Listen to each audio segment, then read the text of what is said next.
이 종목을 주목을 해야 될 부분은 뭐냐면 신고가를 새로운 패턴을 만들었다라는 거. 대량 거래가 수반이 됐고 그러면서 신고가를 만들고 있는 상황인데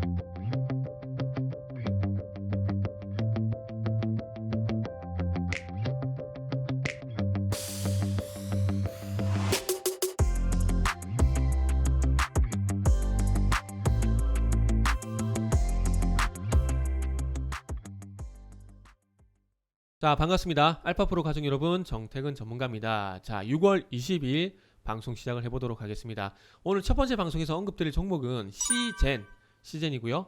방송 말미에는 언제나 그렇듯 히든 종목 공개가 예정이 되어 있습니다. 방송 끝까지 시청 좀 부탁드리고요. 방송을 보시고 난 이후에 도움이 되셨거나 공부가 되셨다라고 생각하신 분들은 좋아요, 구독 부탁드리도록 하겠습니다. 자, 뜨거운 감자인 시젠 한번 시작을 해보도록 하겠습니다. 요거는 화면을 좀 같이 보시면서 일단 방송을 좀 해보도록 하겠습니다. 화면을 보시면 아시겠지만 참 작년에 주가가 완전 폭등을 했습니다. 소위 대박이 났어요. 초대박이 났어요. 뭐 15,000원짜리가 32만원을 가게 되면서 초대박이 났습니다.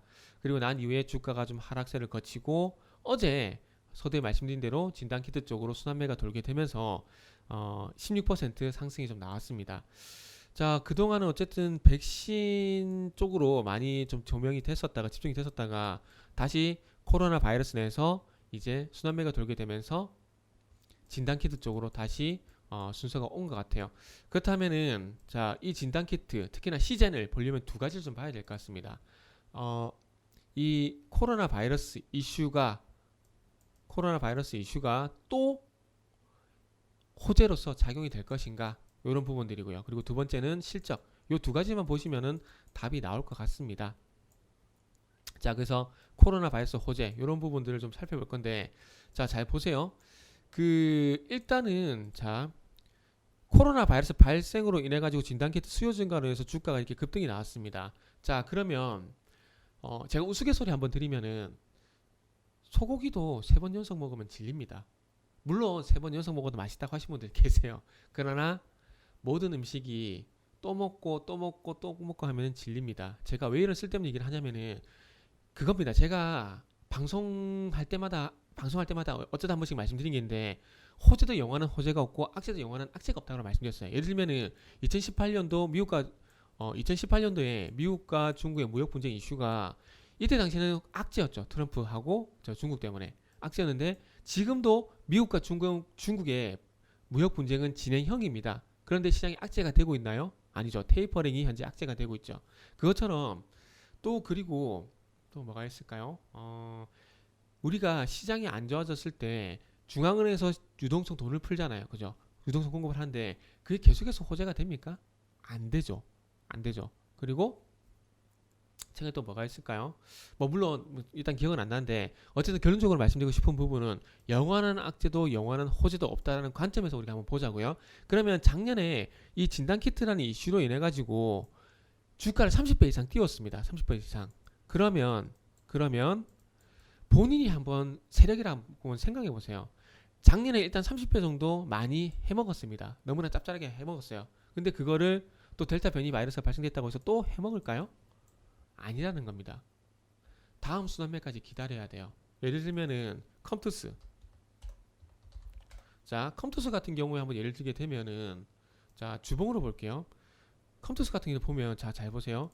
2012년도에 모바일 게임, 그러니까 온라인 PC 게임에서 모바일 게임으로 넘어가게 되면서 테마가 형성이 됐죠. 그러고 난 다음에 모바일 게임 같은 경우에 컴투스도 2014년까지 2년 정도 고생을 했습니다. 이 정도 고생을 하고 난 이후에 2014년도에 실적 퍼포먼스를 보이게 되면서 21만 5천원까지 갔어요. 그리고 난 뒤에 21만원대가 고점이 되고 아래로는 이제 8만원대가 바닥이 되게 되면서 장기적으로 봤을 때 8만원에서 21만 박스권이 현재 진행이 되고 있다는 겁니다.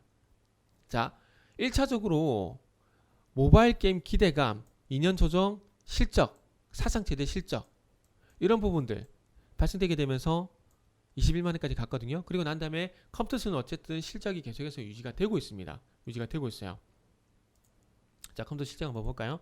컴투스 실적을 보게 되면 연간 기준으로 볼 건데, 연간 기준으로 보게 되면 실적이 어쨌든 지금 2014년 이후에 2천억 원대 천억에서 2천억 원대의 영업이익이 계속해서 유지가 되고 있다라는 겁니다. 소위 말하는 실적도 박스권이에요.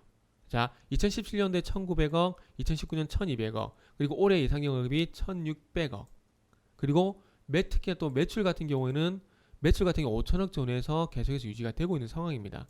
자, 그러면 5천억 정도의 매출이 계속해서 유지가 되고 있다. 그 연유 때문에 제가 봤을 때는 아래쪽은 8만 원과 그리고 이제 20만 원대의 박스권 유지가 되는 것 같아요. 요거는 일단 참고하고 계세요. 요거 좀 이따 시즌 실적에서 다시 말씀드릴 겁니다. 그래서 이 5천억대 매출 유지가 되다 보니까 8만 원대와 21만 원대 현재 박스권 유지가 되고 있는 상황이고, 그것보다는 뭘 봐야 되냐면은 여기서 모바일 게임 시장의 개화로 인해 가지고 1차 상승인 8만 원대 상승이 나왔는데 그 이후에 다시 3만 원대까지 조정을 보이고 난 다음에 자, 20만 원까지 슈팅이 나왔죠. 시즌도 마찬가지입니다. 시즌은 지금 요 구간을 봐야 될 것 같아요. 요 구간을 봐야 될 것 같고, 이 기대감 소멸, 호재에 대한 기대감 소멸로 인해서 하락. 그러니까 시즌이 저 개인적으로 컴퓨터시의 2012년 구간이라고 생각을 하고 있습니다. 그러면 시즌 같은 경우도 자, 급등했어요. 그러면은 주가가 이 진단키트 수요로 인해서 더 가기에는 쉽지가 않다라는 겁니다. 그러니까 제가 솔직하게 말씀드릴게요.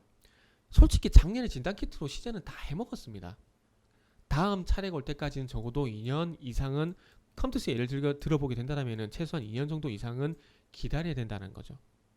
2년은 최소한 2년은 다음 쓰나미가 올 때까지는, 그러니까 쓰나미가 올 때까지는 기다려야 된다는 거죠. 최소 2년은 기다려야 된다는 거죠. 그리고 실적적인 측면을 보더라도 자, 보세요. 지금 시즌이 영업이익이 6천억대 진입이 됐습니다. 그러면 지금 현재 2021년 같은 경우는 6,700억, 2022년 같은 경우에는 4,900억, 2023년 같은 경우는 4,300억. 어쨌든 실적도 6,700억 원을 꼭지를 찍고 하락을 하고 있다라는 겁니다. 그러면 적어도 컴투스를 한번 예를 들어 보게 된다면 시장 같은 경우에도 뭐 어디서 바닥을 잡을지는 잘 모르겠어요. 하지만 만약에 뭐 35,000원대 바닥을 잡는다, 5만원대 바닥을 잡게 되면은 적어도 20만원대까지는 박스권 한번 노려볼 수 있다는 겁니다. 많게는 30만원까지 박스권도 노려볼 수 있다는 거죠. 그런데 30만원까지 무리라고 하더라도 20만원 부분까지 뭐 지금 안 빠진다 전제를 깔고 5만원에서 지금의 영업이익 6천억 정도의 영업이익이 유지가 된다. 5천억에서 6천억 정도의 영업이익 유지가 된다는 전제를 깔게 되면은 컴투스에 예를 들어 보게 되면 20만원에서 어쨌든 5만원 구간의 박스권이 최소한의 기대감이라는 거죠. 최소한의 기대감. 제일 좋은 시나리오라는 거죠. 그렇기 때문에 지금은 어쨌든 진단키트 수요 증가로 인했던 이 호재는 세력들이 다 해먹었기 때문에 주가가 더 이상 안 가는 겁니다. 더 사주지 않는다라는 거예요. 그렇기 때문에 주가 조정이 나올 수밖에 없고 다음 타순이 올 때까지는 기다릴 수밖에 없다라는 겁니다. 이해되시죠?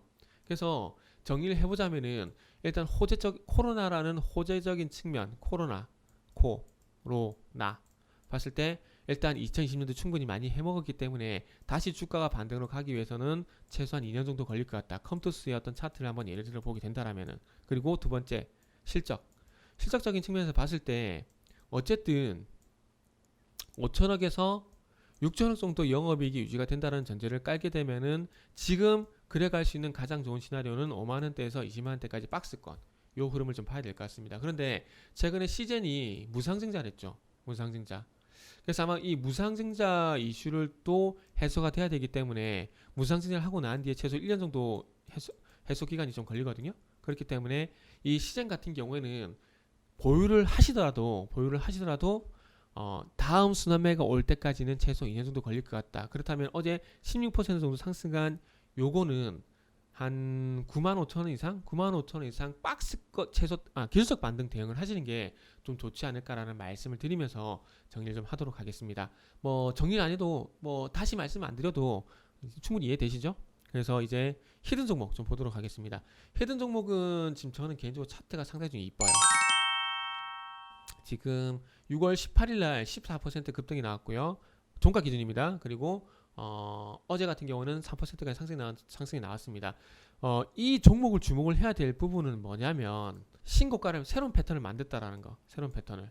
자, 그래서 지금 보시면은 자 7,000원대를 강하게 돌파를 해주게 되면서 그것도 갭으로 돌파가 됐습니다. 갭으로 돌파가 되고 대량 거래가 수반이 됐고 그러면서 신고가를 만들고 있는 상황인데 이 신고가로 인해서 앞으로 최소한 30% 이상의 상승이 또 발생될 가능성이 상당히 높다라는 거죠. 그래서 신고가는 덮어놓고라도 관심을 분명히 좀 가져야 됩니다. 가져야 돼요. 그리고 이 종목은 2분기 실적이 기대가 되는 종목이라고 말씀 좀 드려봐야 될 것 같아요. 2분기 실적이 어닝 서프라이즈 그리고 작년 대비해서 턴 어라운드가 되면서 흑자 전환도 현재 기대가 되고 있는 종목이다라고 좀 보시면 될 것 같습니다. 그래서 오늘 0.1%뭐 보합권이라 보시면 될 것 같아요.